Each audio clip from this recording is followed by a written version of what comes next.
Olá, seja bem-vindo ao canal do Professor Diná. Deixe seu like, deixe seu comentário, inscreva no canal. Hoje nós vamos falar de fisiologia vegetal, tá, gente? Existe a fisiologia humana, mas vamos tratar da fisiologia vegetal. E nós vamos abordar aqui diversos assuntos importantes para você, caro aluno que está estudando, para que você possa compreender como funciona toda essa, vamos dizer, drenagem. Então, a fotossíntese é um termo que significa síntese, utilizando a luz, é geralmente definida como o processo pelo qual um organismo consegue sintetizar sua própria matéria orgânica. Alguns livros falam em produzir seu próprio alimento. Aqui nós abordaremos aquilo que, de fato, é o mais correto. Existe a fotossíntese artificial. Pesquisadores da Unicamp, bem recentemente, eles desenvolveram uma substância chamada perfluoroporfirina, com o objetivo de que essa substância liberar água e energia. Logo, a liberação de água e energia tornaria uma fonte de energia limpa e renovável, tá? Existe a principal rota de absorção de água. A água ela pode percorrer 3 caminhos através da raiz até ela chegar ao xilema, tá? Depois que ela chega ao xilema, ela é levada até as folhas para acontecer esse processo. Só lembrando vocês que precisa chegar até lá, porque é lá que vai ter os cloroplastos, que são pigmentos verdes que vão realizar a fotossíntese. A palavra foto significa luz, por exemplo, e síntese, produção. Ou seja, precisa da luz para que haja a produção de uma substância. E aí a gente vai explicar como isso acontece dentro aqui da fisiologia vegetal. Então, uma rota é a apoplasta.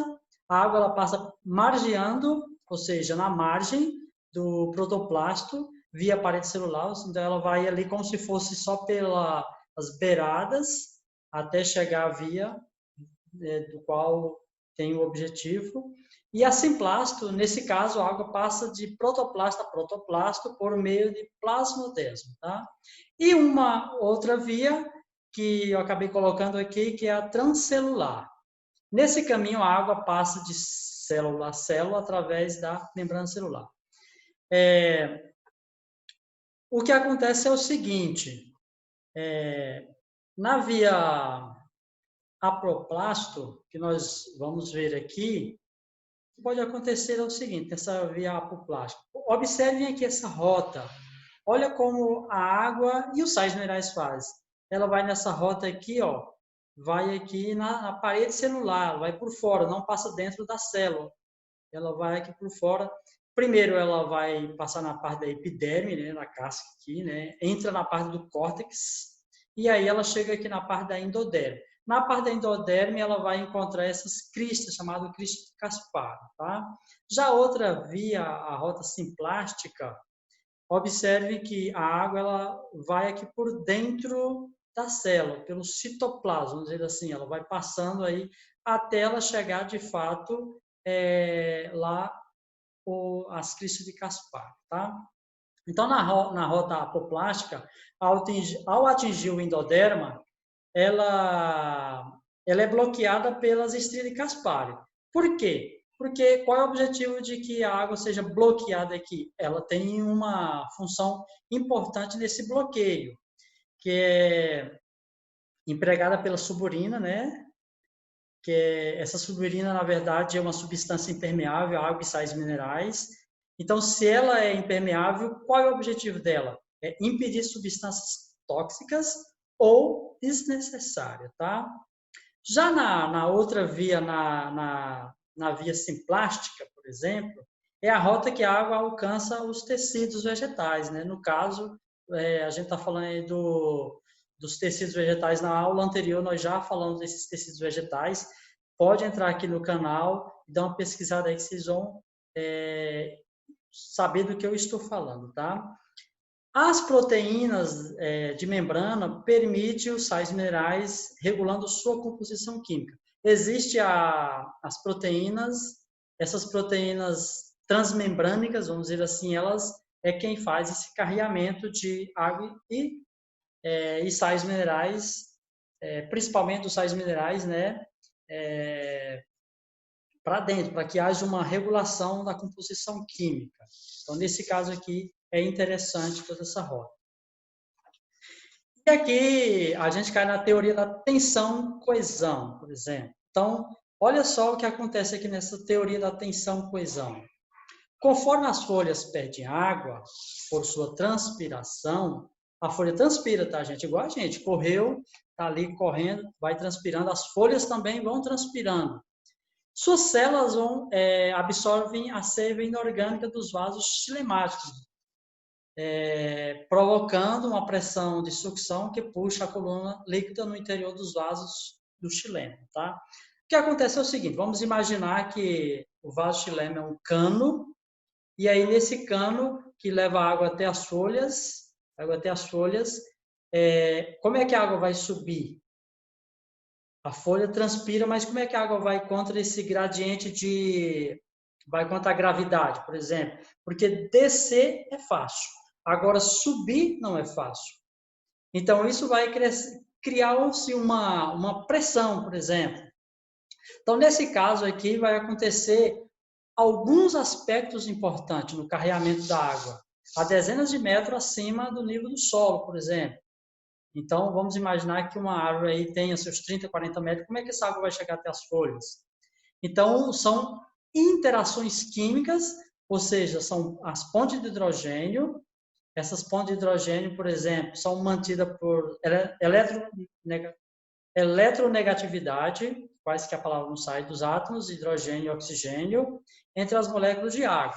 Então, vejam só, a água ela fica ligada por moléculas. Uma molécula, H2O, fica ligada em outra, ligada em outra, ligada em outra, fica ligada em outra, que assim vai sendo ligada e vai sendo, digamos que, puxada lá para as folhas. Tá? Então, é a ponte de hidrogênio que eu acabei de falar aqui, ponte de hidrogênio. Nesse caso aí, o hidrogênio vai estar ligado com o oxigênio, que vai estar ligado com o hidrogênio, que vai estar ligado com o oxigênio, com o hidrogênio, e vai fazendo essa... É como se a gente pegasse várias camisetas e fosse amarrando uma na outra com o objetivo de fazer uma corda para salvar alguém ou para alguém pular, por exemplo. Então, nesse caso aqui, a água ela vai fazendo dessa maneira, tá? Quando a água ela evapora, cria-se uma pressão negativa dentro dos vasos condutores. Nesse caso aqui é do vaso xilemático, do xilema, tá? Então, a água presente na célula do mesófilo, especificamente, vamos dizer assim, do cloroplasto, que é o pigmento, por exemplo, que é onde acontece a fotossíntese, vai acontecer o quê? A água vai evaporar. A água evapora. Já os solutos, no caso, que são sais minerais, não evaporam. Então, daí vai favorecer uma absorção de água por osmose, ou seja, o soluto que está lá na folha, ele não evapora. Então, quem vai evaporar, no caso aqui, é a água. Só que isso aqui, o soluto vai fazer o quê? Vai fazer com que a água suba. E nesse caso, de subir, a gente vai chamar de pressão osmótica, tá? Então, aqui nós podemos observar nessa imagem a questão da transpiração, por exemplo, a questão da coesão e a questão da tensão, por exemplo. Na transpiração, vai acontecer evaporação de água para o ar. Nesse caso, vai diminuir a pressão hídrica na folha, ou seja, a quantidade de água na folha vai diminuir. Se ela diminui, precisa de ter reposição de água. Aí a gente tem aqui a questão da coesão. Então, a coesão vai facilitar o quê? Vai servir para quê? Vai estar com o objetivo de quê? Então, vai formar uma coluna de água no xilema, e essa coluna é mantida por coesão das moléculas de água nos elementos vasos. Ou seja, é como se ela fosse grudando na parede ali do xilema, de hidrogênio, oxigênio, hidrogênio, as moléculas vão se grudando ali, e aí, por essa pressão, ela vai subindo para chegar às folhas. E no caso da tensão, por exemplo, o baixo potencial hídrico, ou seja, a baixa quantidade de água na raiz, provoca a entrada de água do solo novamente. Ou seja, a água do solo vai passar para a raiz, e aí da raiz xilema e vai até as folhas, tá? que aí, no caso, é deslocado por osmose até chegar às folhas, tá? Vamos para o próximo slide aqui, vamos falar de condução de seiva elaborada, tá? Então, a condução da seiva elaborada, vamos dizer assim, segundo essa hipótese, os açúcares produzidos nas células do mesófilo durante a fotossíntese deslocam-se através dos elementos do tubo crivoso. São células condutores de floema, desde a zona de produção, que são as fontes, como folhas e órgãos de reserva, os tubérculos, raiz, até os locais de consumo e armazenamento. São folhas jovens, são flores, são frutos, desenvolvimentos. São um lugar denominado de sumidouros ou drenos, por exemplo. Tá? Então, isso é muito importante que a gente entenda todo esse processo, porque aqui a gente tem algo muito importante, pela imagem que dá para a gente observar como acontece toda essa condução de seiva elaborada. Não confunda, estamos falando da seiva bruta, que é a que sobe, que é água e sais minerais, ela vai até as folhas, acontece a fotossíntese é nada mais nada menos do que água, gás carbônico, a luz transformando esse gás carbônico e água em, vamos dizer assim, em glicose e oxigênio, tá? Então, é um processo que acontece na fotossíntese, tá? Então, os produtos têm sempre uma direção, ou seja, das fontes para os drenos. Da onde produz, para onde vai ser armazenado, ok? Nessa imagem aqui eu vou explicar melhor. Então, o que seria, por exemplo, a sacarose, que vocês estão vendo aqui? Sacarose, na verdade, é uma união de glicose mais frutose, tá? Então, a gente tem a união da glicose mais a frutose, que é a sacarose. A presença desse açúcar no floema favorece a absorção de água por osmose do xilema existente nas proximidades, tá? Então, a água que está ali nas proximidades, por exemplo, do xilema que está subindo, tá? Essa sacarose aqui vai favorecer essa absorção, tá? Com essa transferência de soluto, também há retorno de água de forma passiva ao xilema, como vocês estão observando aqui também, então vai ter uma volta de água aqui de forma passiva, ou seja, sem gasto de energia, tá? Então, nós podemos observar aqui o seguinte, aqui está o xilema, onde a água sobe até as folhas, água e sais minerais, tá? E aqui está o floema, aonde vamos dizer assim, essa seiva elaborada, ela desce, ela vai ser armazenada. Ela vai ser armazenada, por exemplo, nos frutos. Pode ser na raiz, pode ser no caule também, tá, gente? Não é necessariamente que seja só nos frutos. Então, aqui nós temos a folha, onde vai acontecer o processo da fotossíntese, tá? E aí ela vai ser canalizada e armazenada em um órgão de consumo, por exemplo, tá? Entendido essa parte aqui, então vamos para a questão do anel de Malpighi, por exemplo. Então, para explicar para vocês, eu trouxe uma imagem aqui e um texto também, mas só vocês olhando essa imagem e a explicação, vocês irão entender, os alunos.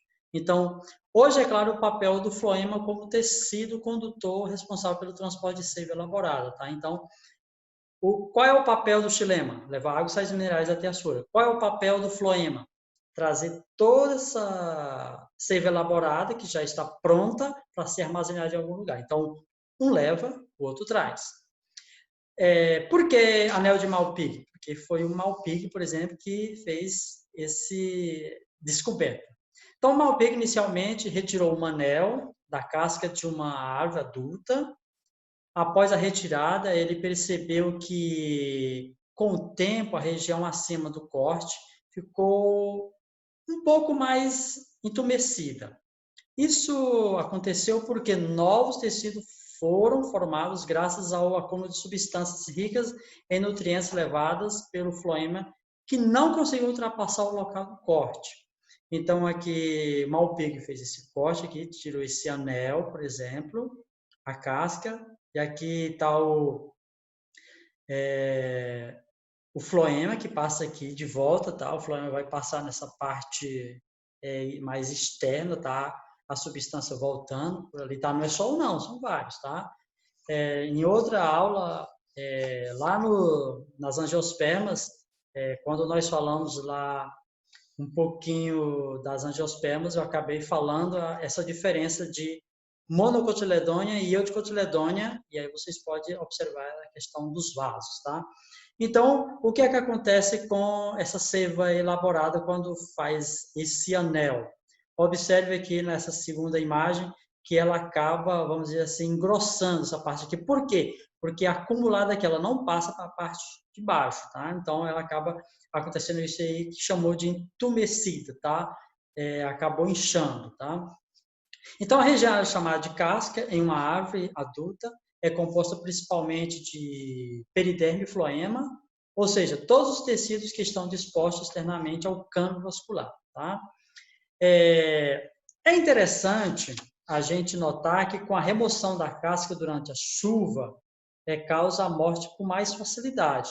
Digamos que está chovendo, você pega lá uma árvore qualquer e você resolve fazer um anel nela, então é muito mais fácil, algumas, né, não todas, você causar a morte dela com facilidade, tá? No período chuvoso, tá?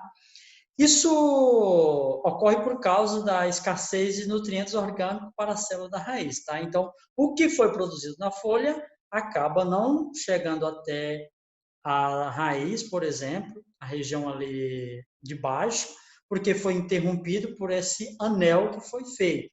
Então, nesse caso aqui, a árvore irá morrer, tá? Então, esse anel aqui, no caso, ele acaba sendo prejudicial. Transpiração nas plantas, tá? Como acontece essa transpiração nas plantas?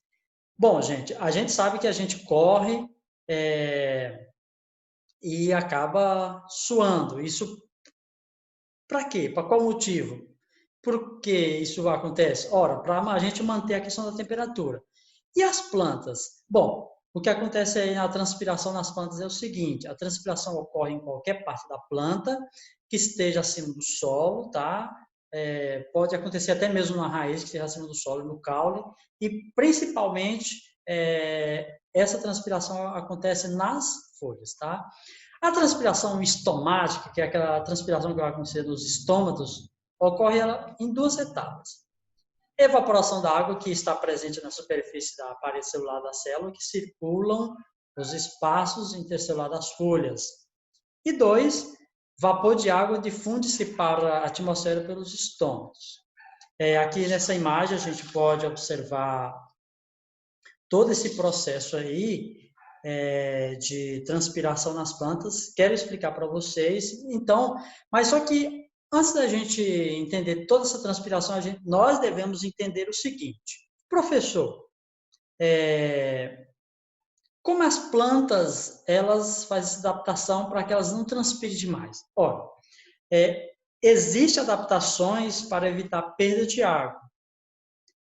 Que as plantas podem fazer quais adaptações, caros alunos, para elas não perderem água? Principalmente plantas de regiões secas. Nordeste, por exemplo. Região do Cerrado. Não, da Caatinga, melhor. As folhas se transformam em espinhos. Espinhos são folhas? Sim, espinhos são folhas modificadas. As folhas se modificaram em espinhos. Se, vamos dizer assim, se transformarem em espinhos, para qual objetivo? Para não perder água, porque o espinho acaba sendo uma superfície, vamos dizer assim, de menos contato.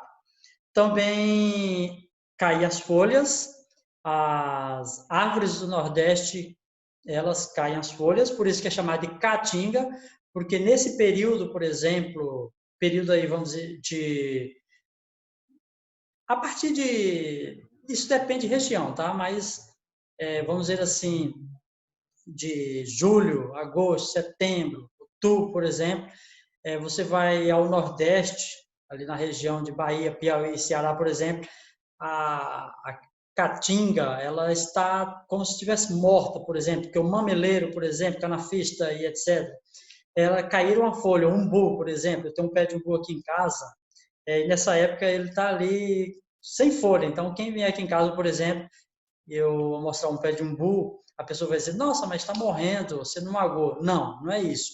Ele perdeu a folha para que ele não transpire, não perda água, tá, gente? Embora ele acumule água na raiz, tem pé de umbu que chega a acumular até 1.000 litros de água, tá? Uma informação que nem estava aqui.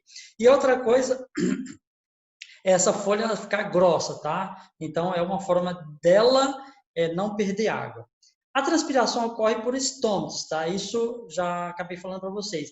E uma pequena parcela por cutícula. Essa cutícula é a cobertura de cera impermeabilizante que fica ali na folha, tá? A folha acaba tendo essa cera ali que impermeabiliza e que não deixa perder, mas mesmo assim ainda perde um pouco, tá? A abertura e o fechamento depende de mudanças na forma das células guarda, tá? A gente tem, agora vamos aqui para as células guardas, tá? Aqui tem as células guardas que fica aqui, tá? Aqui tem uma abertura e aqui tem as células guarda que estão aqui dentro. Vocês podem observar aqui pela setinha as células guarda que estão aqui. Aqui nós temos um estômago aberto, boquinha aberta, e aqui nós temos um estômago fechado, tá? Por que estão abertos? Por que estão fechados? Isso pela influência de dióxido de carbono, a quantidade de carbono, temperatura e luminosidade, tá? Então, altas temperaturas, baixas temperaturas, os estômagos vão funcionar de forma diferente. A quantidade de dióxido de carbono também. E a quantidade de luz, tá? A alta concentração de dióxido de carbono, CO2, tá? Ocasiona o fechamento. Tá? Então, muito CO2 vai fazer o quê? Fechar os estômagos, para não perder água. A abertura ocorre quando solutos, tá? Nesse caso aqui, eu estou falando dos sais minerais. Os íons, por exemplo, e o potássio são acumulados nas células guarda. Então, nesse caso aqui, logo a água vai entrar, tá, gente? Então, vejam só todo esse processo aqui, como acontece de abertura e fechamento, tá? Então, isso é a questão de CO2, questão de temperatura, questão de luminosidade, que vai determinar se a planta vai perder água ou não na questão da transpiração, tá? E aí a gente cai aqui na questão da glutação, tá? O que seria a glutação? Não vamos confundir isso com orvalho, tá, gente? Pelo amor de Deus, tá? A glutação.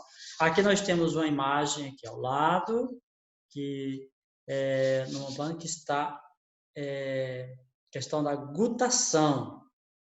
Então, não é orvalho, tá? É uma planta que ela está, vamos dizer assim, um local com excesso de água. Então, o que é glutação? É a exsudação de gotas de seiva do xilema nas pontas ou nas bordas das folhas de algumas plantas vasculares, como gramíneas e vários fungos também acontece, tá? Então, ela acontece quando a transpiração é muito lenta ou ausente, tá? À noite, por exemplo, vamos dizer assim, a transpiração ela é lenta ou não existe à noite, claro.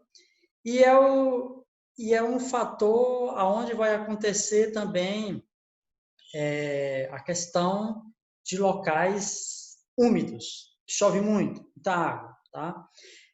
A pressão positiva da raiz força também a glutação, logo a água é forçada a sair por aberturas denominadas hidatóides, tá? Então, a glutação ela vai acontecer aonde, professor? Queridos alunos, a glutação ela acontece em alta umidade relativa, ou seja, onde tem muita água, boa irrigação, lugar que o pessoal faz irrigação e tem muita água chegando, por exemplo, não teve esse controle para chegar pouca água, chega muita, então a planta ela precisa fazer isso aí, tá? E baixa taxa de transpiração, que no caso acontece à noite, tá? E para fechar aqui, vamos falar de fotossíntese e respiração. Na imagem aqui dá para a gente perceber um pouquinho o que é fotossíntese e o que é respiração. Tá? Lembrando que a fotossíntese acontece lá nas plantas e respiração na célula.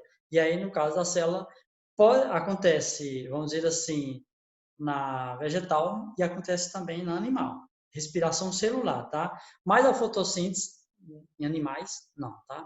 Então, na fotossíntese, a palavra foto significa luz. Quando você tira uma foto, vamos dizer assim, daquele flash, é luz, e síntese, produção, tá?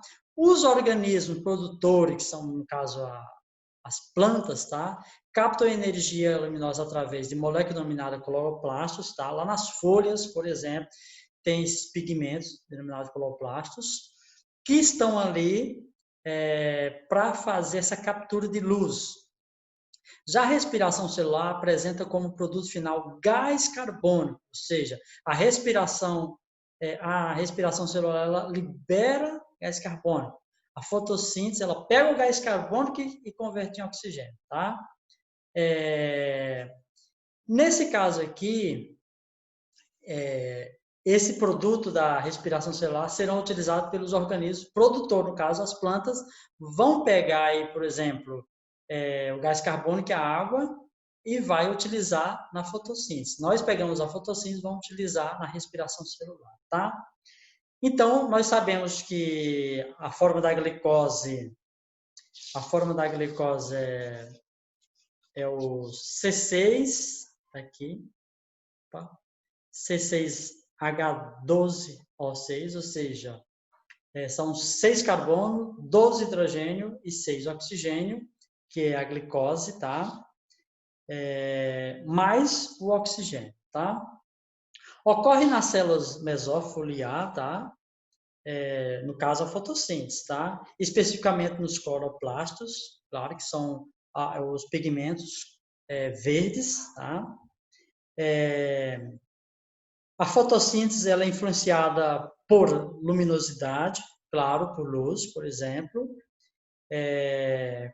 Quando a quantidade de CO2 também e temperaturas, tá? Então, quem é que influencia, vamos dizer assim, a fotossíntese? Luminosidade, luz, claro, quantidade de CO2 e temperatura, ok? Nós temos, por exemplo, 6 moléculas de carbono, mais 6 moléculas de água, que a luz solar vai converter essas 6 moléculas de CO2 mais 6 moléculas de H2O na glicose, que seria o C6H12O6. Mas, além da glicose, vai ser também liberado vai ser liberado 6 moléculas de água. Então, lá na fotossíntese, nós vamos ter 6 moléculas de carbono, mais 6 moléculas de água. A luz vai converter tudo isso em glicose e água, tá? Aí a gente dá um passinho para a gente explicar e entender todo esse processo como acontece, tá? Na presença da luz, a foto e a respiração ocorrem nos tecidos, tá? Então, na presença da luz, a fotossíntese e a respiração ocorrem nos tecidos. De novo, quero explicar para você. Na presença da luz, a fotossíntese e a respiração ocorrem nos tecidos, tá? A respiração celular ocorre nas mitocôndrias. Então, respiração celular, ela vai acontecer aonde? Ela vai acontecer aqui na mitocôndria, que é onde a questão de energia, tá? Que energia química, TP, tá? Dentro das mitocôndrias, tá? Então, acontece o seguinte, a sacarose, que é glicose mais frutose, nós temos aí a sacarose, são 12 carbonos, 22 hidrogênio e mais 11 oxigênio, tá? Isso é uma cadeia química, tá? mais 12 moléculas de oxigênio, que vão ser convertidos em quê? Nós estamos falando aqui agora da respiração celular. Nós estamos pegando essa sacarose e nós estamos pegando esse oxigênio que vai entrar para dentro da mitocôndria, e agora a mitocôndria vai fazer o quê? Vai converter isso aí em 12 moléculas de CO2 mais 11 moléculas de água. Então, o processo da fotossíntese é um e o processo da respiração celular é outro e vão acontecer em diferentes locais, tá? Então, tanto na fotossíntese tanto a fotossíntese quanto a respiração celular sofrem interferência de fatores ambientais, tá? É influenciado por temperatura e concentração de oxigênio e CO2, tá? Então, aqui nós temos o processo aqui da fotossíntese, tá? E aqui nós temos o processo da respiração celular. E aí, esse ciclo, ele continua novamente. Ok? Galera, então é isso. Espero que eu tenha deixado aqui bem explicado vou dizer assim, essa primeira parte. Se você ficou até aqui, por gentileza, dê aquela força, se inscreva no canal e até a próxima aula. Tchau, gente. Fique com Deus.